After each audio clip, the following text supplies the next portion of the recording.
今日我哋做終極日式生吐司第2版，冇加到淡奶油，一樣咁濃郁水潤，口感濕潤細膩，我同家人都非常喜愛。我係 Kitty， 視頻呢個份量可以做到一條450克嘅吐司。滷麵預先預備好，將50克滷麵同埋煮麵團所有材料，除咗鹽同埋黃油，放入攪拌桶。預留嘅鮮奶可以慢慢加，打至粗膜，加入岩鹽、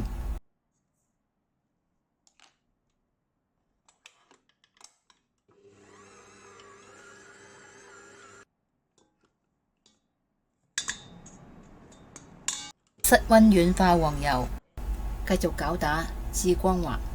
取出麵團，麵團溫度最好係24至28度之間。收完麵團，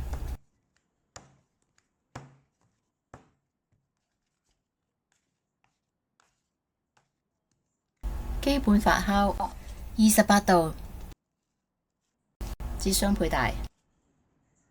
將發酵好嘅麵團排氣，平均分為3份。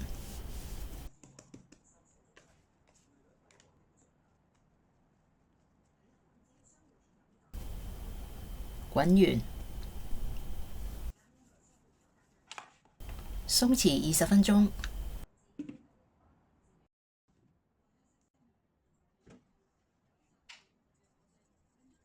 鬆弛好嘅麵團按次序攞出嚟，用手掌輕輕排氣，乾成橢圓形。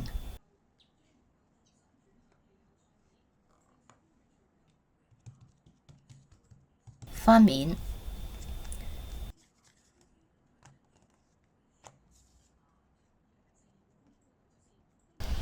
捲成圓柱狀，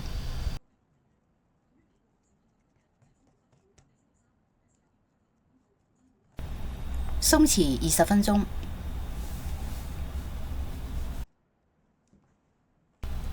鬆弛之後再乾捲一次。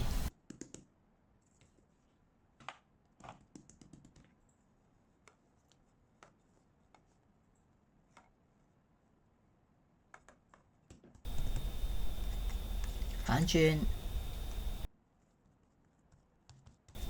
尾部拖薄，由上至下捲起，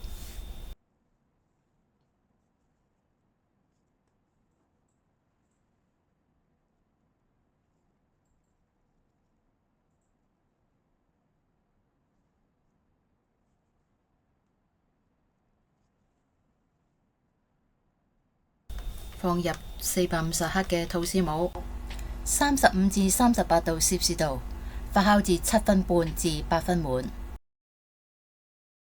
上蓋，放入已經預熱好嘅烤箱，底2層，190度攝氏度上下火，烤大概35分鐘。出爐震模，立即取出吐司，避免有塌腰嘅情況。放涼架放涼。今次烤呢個吐司4角都可以烤到，仲有條白邊，比較滿意嘅一次。1個小時之後切開嚟睇，質地好好啊！希望你都喜歡呢個分享。我係 Kitty，下次再見。